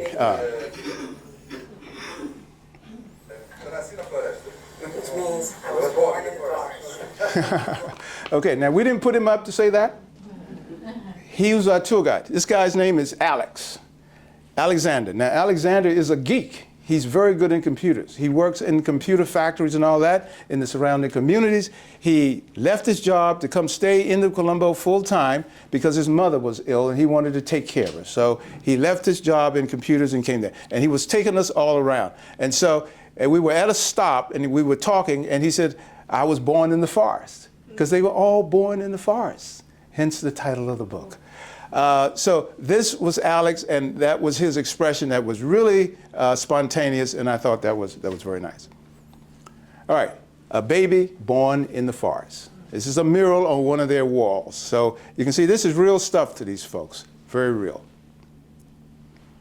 All right, this is Alex and I for a picture back in the settlement, up in the woods there, and you see he's got a long beard there, very charismatic guy. And he and his brother run in the leadership position in this particular Quilombo. They are fighting to keep their land. This is what they're doing. They're fighting the government because the government wants to take their land. This Quilombo had over 6,000 acres, but you saw that they are down to only 1,200. Because the government will not give them all that land because the government is interested in keeping this for the public use. And that's another issue with the Quilombos. They're located in environmentally sensitive areas of Brazil.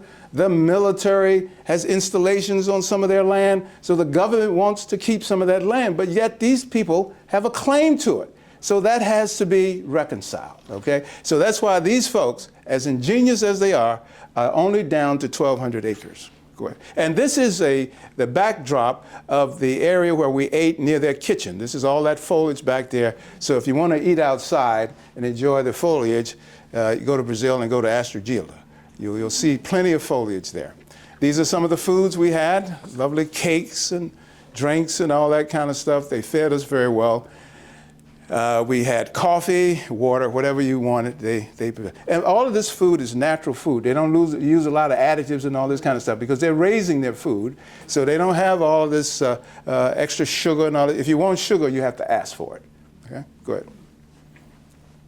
All right, I'm going to turn it over to Michelle. Thank you. Thank you.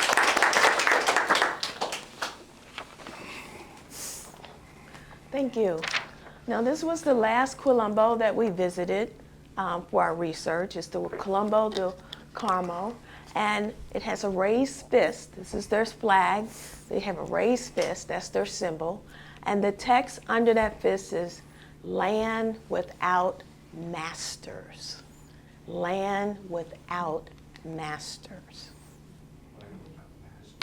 This is a photo of where this Quilombo is situated, up in the mountains.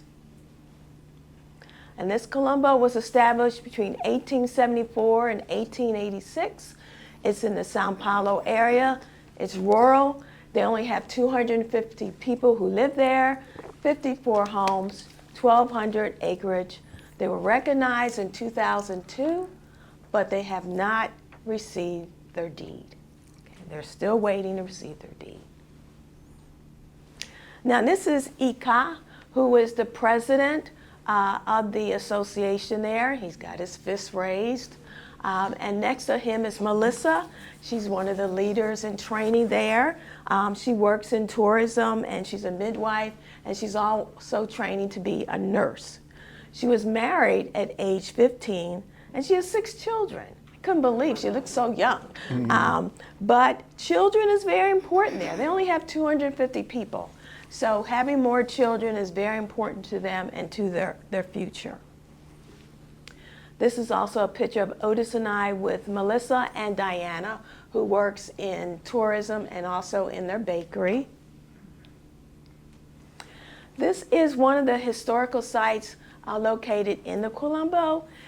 This is a structure that used to hold over 40 plus slaves, and it's still there for you to see in order to just think about having 40 plus people living in that small structure. And here again is Melissa and Ike and Otis with his fists raised. They're always fighting. This is important to them because they have been fighting for so long and still they have not received their deed. The founders of this Quilombo came from several families, and it was a mixture of indigenous Indians and African slaves. So as you can see with Ika, you can tell that he has some indigenous Indian in his background. They sell a lot of crafts. They work in the markets. Their religion is mostly Catholic, but some of them are also Protestant. And what is special about them? We asked that question at all of the Quilombos that we visited. They're still fighting. They're fighting for their water rights. Their water was certified. The local judge agreed with them and supported them, but the city is against them in terms of getting their water rights. What EK is saying is that they want to continue to reorganize and to get better. They want to recover their family traditions and prepare for the new generation. And in his words, he said, to be happy and have a better identity. Now, this is a basket that was found in our craft center. And as you can see, it's slave dolls, a mother's last gift. Now, think about it. You see a mother on a slave ship. She is in the midst of total chaos and madness. People are suffering. People are crying. 2 weeks ago, she was sitting at home with her family, her children. They were talking about what the children had done that particular day. Maybe she was preparing their meal for that evening. And maybe they were thinking about the festival that was coming, that they were all going to participate in. Now, 2 weeks later, she finds herself on a slave ship, chained. Now, as you know, mothers are very instinctive. And she said to herself, what am I going to do? What can I do? She thought about her children. And she knew that wherever this ship was taking them, that she may be separated from her children. So what could she do? She ripped some cloth from her clothing, and she made a doll for each of her children. And she gave that doll to them so they could remember her love, that they could remember where they came from, their land, that they could hopefully remember their identity, and they could remember their culture. Now, I was given this slave doll when I was there from the Quilombos, and this is kind of represents something that she may have been able to try to do when she gave them a slave doll to her children as the last gift to them, her love. I will cherish this because I know what it represents. It represents love. It represents the last gift that a mother was giving her children because she knew she was going to be separated from them. And again, as Otis says from time to time in his presentation, it represented their land, their culture, and their identity.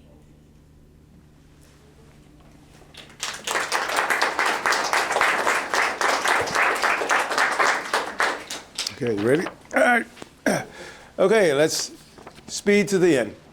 I said I'm going to give you an exam before you leave, right? Okay. This is the statue of Zumbi in the museum. You can see it a little better here. It's a beautiful statue. He's in his warlike pose. Now, Zumbi Day is celebrated November 20th of every year. It is called Black Consciousness Day.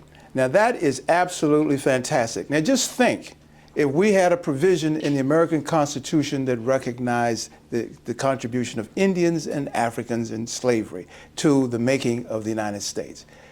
Because of the 1988 Constitution and some of the enabling acts with it, the country of Brazil has established a holiday to celebrate blackness, celebrate the slaves, celebrate the indigenous people. It's called Zumbi Day, and it's held all over the country on November the 20th. Go ahead. Now, this is a video of the celebration. You remember I showed you Palmares Memorial Park. This is where this takes place.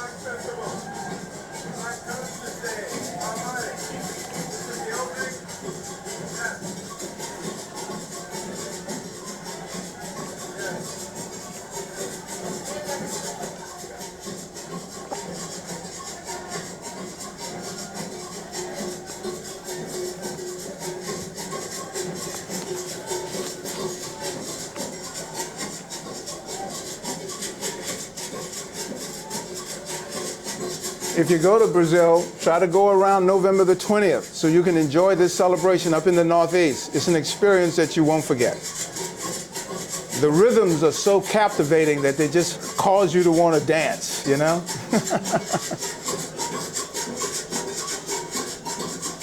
African rhythms.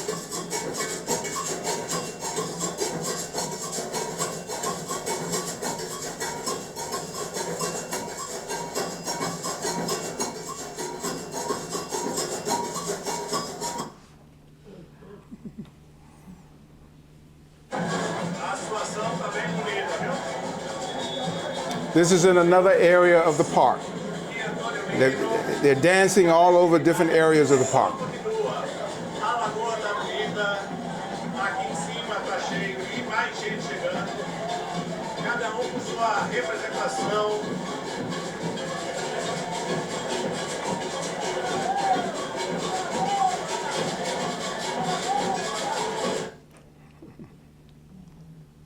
When and where is that celebration held? See again? November 20th. Oh, okay. It's held on November 20th of every year, and this is held in Alagoas, up in the city of Palmares, in the capital city called Maceió, which is in the northeast of Brazil. And it's held on November the 20th. They kind of start the celebrations, people start getting ready and all that sort of thing, and the actual celebration is on November 20th. This is capoeira. We talked a lot about capoeira, the martial art for the Africans.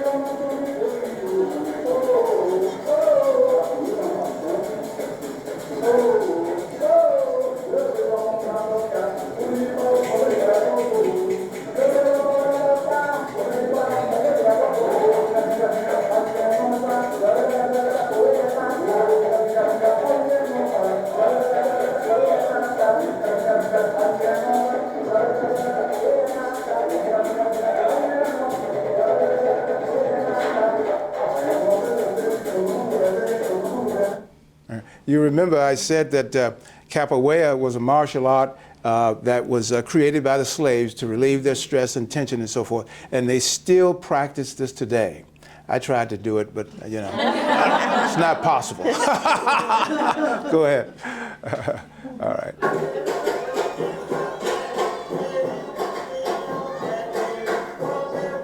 They have dances all over the memorial park.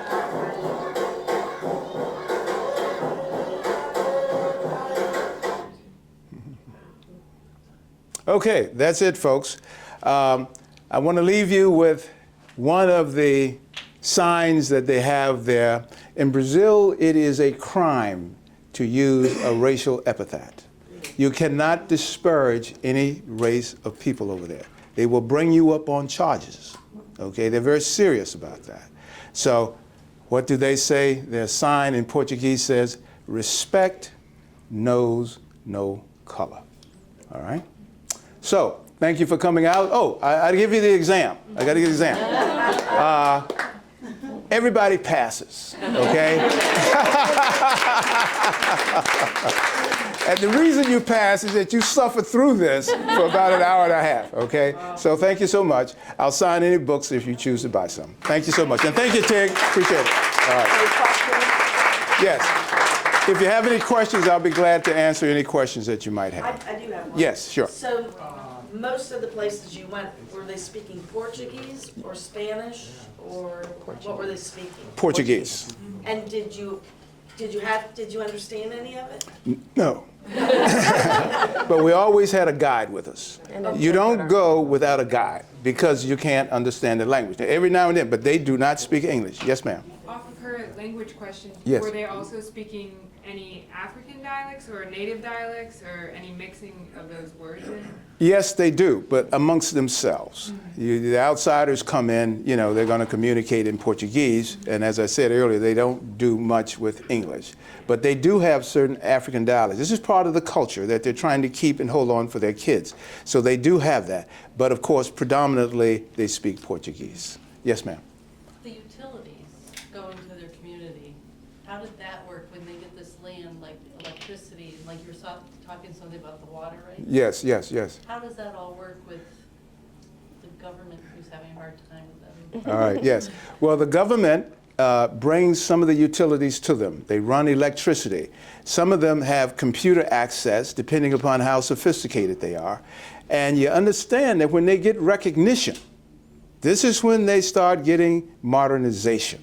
But they got to cross that threshold of first being able to prove to the authorities that they're genuine, okay, that their ancestors were here to work the land. And once they do that, the door opens, they get water, they get health care, they get electricity, all that good stuff.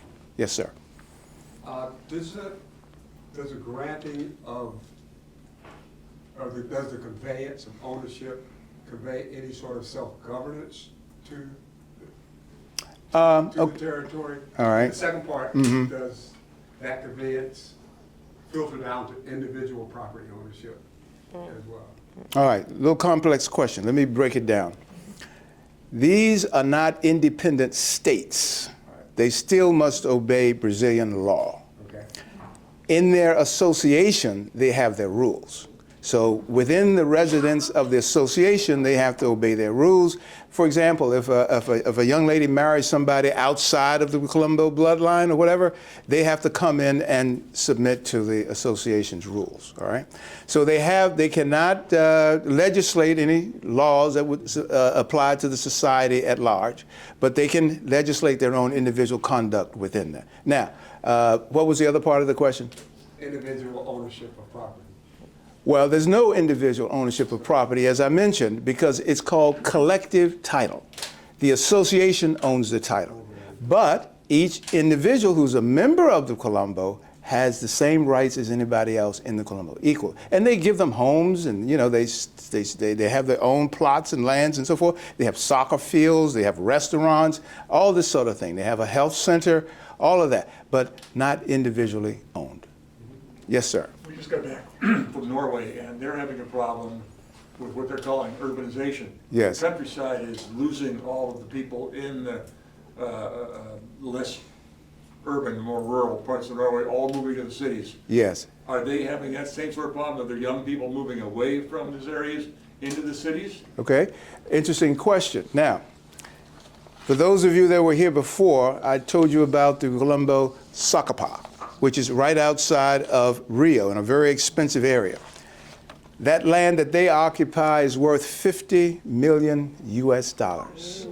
And they are located right in a high rent area surrounded by high-end apartment buildings and all of that. The government is after these people. The leader of that, Quilombo, told us that they had filed 17 lawsuits against them.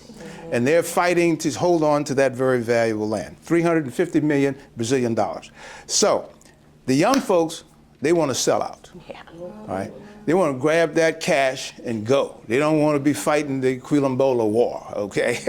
So a lot of the young people In other Quilombos, they want to stay in their land. And the culture of these Quilombos is they want the children to stay because they want the children to perpetuate it. You see, the collectivization of the title lasts only as long as there are descendants there to occupy it. That's a prerequisite.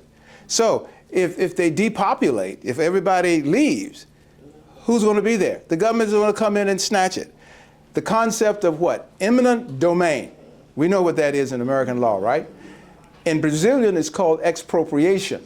And what that is it gives the right of the state to expropriate the land, and this is how they have taken the land from private property owners and given it to the quilombolas. It's called expropriation. And the only way they can legally do that is, of course, through the use of Article 68 and the accompanying articles that go with it, Article 215 and Article 216. Okay? Yes, ma'am. I'm interested in the religious practices. You said that most of them are Catholic. Yes. I would love to know if they have traveling priests who come in from the diocese in Brazil, or how much they really do participate in Catholicism structurally there. All right. I don't know exactly if they have traveling priests or bishops that come in. We didn't hear about that. But, you know, they practice Catholicism in some way. So they must have a religious leader, a Catholic or something, who comes in and conducts the ceremonies and so forth. Now, they also practice what is known as candomblé. Candomblé is a religious kind of ceremony. It's what we call, in the literature, it's called a syncretic religion because it's a blend of African religion and Catholicism, candomblé. And they practice that. So they practice that. They practice what is known as Umbanda. Umbanda, again, is an African kind of religion. So, you know, these Africans brought with them their religions. All right? They had their gods, they had their religion, and so they brought some of that, and they're trying to keep that going. Umbanda is very important.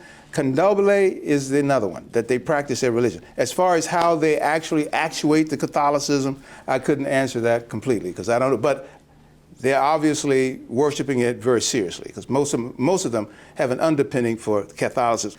Because, you know, Brazil was basically a Catholic country in terms of its religion. Okay. Yes, ma'am. Interested in the healthcare? Interested in the healthcare? All right. Small communities. Mm-hmm. Do they have a hospital or like urgent care, or do they have to go out of their community? Mm-hmm. Mm-hmm. To deal with that. I'm going to let Michelle, she's an expert in healthcare, answer that question. Well, it depends. For some of the Quilombos that we visited, they did have within their community a health center. Okay, that would take care of just minor things, you know, colds, scrapes, that sort of thing. But if something was very, very serious, then they would use the hospital in the local city. Okay. And how far away is that? Well, it just depends. Right. Well, it depends. It's just like with their school system, they have to have buses that take the children to the schools. So it really would depend. But they do have transportation. Some of them have cars that they can take, if necessary, someone who needs emergency care to the hospitals.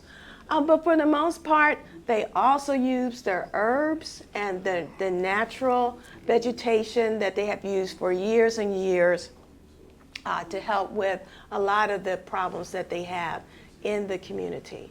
As Otis had mentioned before, they grow their own crops. They don't have a lot of additives to their food. So their foods are very, very natural, truly delicious. Just amazing. No salt, no pepper. I mean, you don't really need it. It's just so. No heart disease there, right? Well, they do have some heart disease. They also have diabetes. They suffer from a lot of the common ails. Yes, yes. You know, because they're exposed to the regular society. And though they have a lot of natural food and so forth, they still suffer. They had, some of them had part of the pandemic, COVID, but it took very little effect on them because they're up in the mountains. So maybe one or two of them got sick and died, but basically it didn't, you know, affect them all that greatly because they were isolated. They're isolated, yes, and, yes. And they were able to take care of themselves. Yes. Okay. And then she has a question. Yes. I was wondering what the foods, what was it? Was it vegetarian mainly, or were there meat products? They did. Some had turkeys. Some grew turkeys, chickens, beef for sure. and of course all types of fruits that they had within their community that they grew. I mean, they had just so much crops and etc. That they would never run out of food. And it was just so nutritious. We were at one place and they had this delicious juice. Yes. I yes. forgot the I name forget the name of of the it juice. as well. But it was green. I remember that. Yeah, right. And it was so hot there. I mean, it was terribly hot when we visited these places.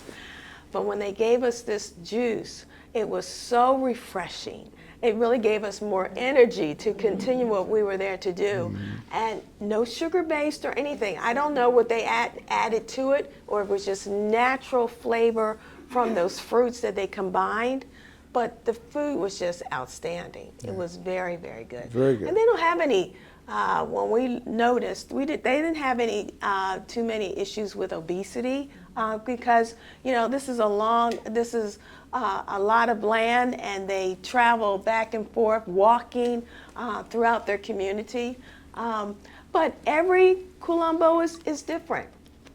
I asked a gentleman at Astrogilda, you know, well, what animals or whatever wild animals do you have roaming? He said, well, we have pumas that roam around, and we have anacondas that roam around. And so he said, but they won't bother you. I said, I don't know about that. He said, no, they won't bother you. I said, well, I don't know about that. So we didn't venture out really into the forest because they do have wild animals there. Well, Tig wants to go up into the mountains and actually find out what's really up there. Yeah. So he can tell us. Yes, yes, ma'am. Did you include any recipes in the book? No, there are no recipes. We didn't get the recipes. No, Maybe next time. No. And they're all in Portuguese, so we'd have to get them translated. Yes, yes, yes. Yes. Do these Quilombo have a school system? Yes, they get education from the neighboring cities. Yeah. And a lot of time they will have an elementary school in the Quilombo. They hire upper school, they usually travel to the adjacent city. And they, as Michelle said, they will drive or they use public transportation. And getting an education is a big deal for them. We didn't spend a lot of time on that. You'd have to be here another hour. But you know, the education is a big deal. To try to get these people educated. They want to be educated, but of course it's tough. And some of them drop out because they are criticized and demonized because they are Quilombos. So it's a tough thing. But again, this is good. They are improving, but they got their problems in terms of assimilating or getting involved in Brazilian culture to the extent that they can take care of all of these things like education and health care, sewage, electricity, and all that sort of thing. So, we're done. Everybody pass? We're glad that you hung in there. We appreciate it very much. Thank you. Thank you. Thank you. N-A-T-A. Oh, aren't you smart? People spell it differently. So. Yeah.